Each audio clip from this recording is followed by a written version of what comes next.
ใหญ่มันสำคัญกำนันนะบ้านนาเถื่อนบ้านกระเพื่อมเคยคนเมียงกูเคย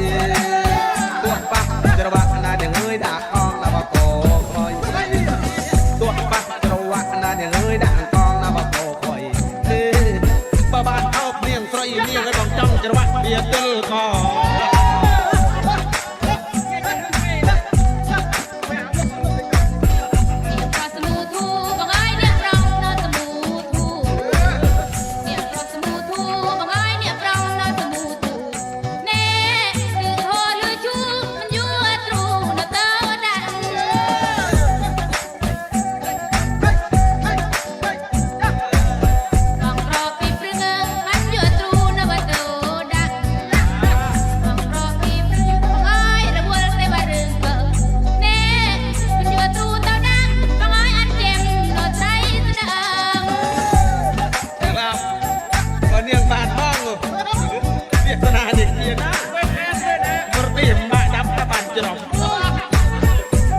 ตลาด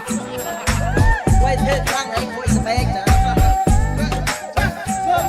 อันนี้จับได้เราไปจับแล้วก็พูดสเปก